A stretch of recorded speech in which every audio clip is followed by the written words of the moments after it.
Hey guys, ഞാൻ നല്ല പൊതിച്ചോറിൽ ഈ ഒരു ഐറ്റം വെച്ചിട്ടൊരു കറി ഉണ്ടാക്കിയായിരുന്നു. അപ്പോൾ അതിൻ്റെ റെസിപ്പിയാണ് ഇത്. നമുക്ക് നല്ല വൃത്തിയായിട്ട് അരിഞ്ഞെടുക്കണം. സവാള, പച്ചമുളക് എല്ലാം ഇടണം. ശേഷം ഒരു ചട്ടിയിൽ എണ്ണ ചൂടാക്കിയിട്ട് കടുക് വറുക്കുക. കുറച്ച് എണ്ണ ഒഴിക്കാം, കുറച്ച് മതി കേട്ടോ, ഒന്ന് വേവാൻ വേണ്ടി മാത്രം മതി. പിന്നെ കടുക് ഇട്ട് കൊടുക്കണം, പിന്നെ വറ്റൽമുളക്, പിന്നെ അരിഞ്ഞ് വെച്ചിരിക്കുന്ന ഇവന്മാരെ അങ്ങോട്ട് ഇടാവേ. ജസ്റ്റ് ഒന്ന് വഴറ്റുക, കുറച്ച് ഉപ്പിട്ട് എടുക്കുക, അടച്ചു വെച്ച് വേവിക്കുക.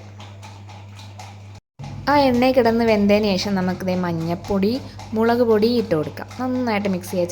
ഈ മുളക് പൊടിയുടെയൊക്കെ ആ ഒരു പച്ച മണം മാറുന്നത് വരെ ഇട്ട് ഇളക്കണേ. എന്നിട്ട് കുറച്ച് കഴിഞ്ഞ് നമുക്ക് കുറച്ചുകൂടെ അതുപോലെ തന്നെ അടച്ച് വെച്ച് വേവിക്കാം. അപ്പം നല്ല സൂപ്പറായിട്ടുള്ള കരിമുരായിരിക്കുവേ, റോസ്റ്റായിട്ട് എടുക്കാൻ പറ്റും. അപ്പോൾ ഇത് പൊതിച്ചോറിലൊക്കെ അടിപൊളിയാണ്. എല്ലാവരും ഒന്ന് ട്രൈ ചെയ്യണം. പിന്നെ നമുക്കിതിൽ വേണമെങ്കിൽ കുറച്ച് കുരുമുളക് പൊടിയും കൂടെ ആഡ് ചെയ്യാം. ഞാനിപ്പം കുരുമുളക് ആഡ് ചെയ്യുന്നില്ല, ഓൾറെഡി ഒരു കുരുമുളക് ആഡ് ചെയ്ത കറി വേറെ വെച്ച് കേട്ടോ. അപ്പോൾ അത്രയേ ഉള്ളൂ. ചാറ്റാ.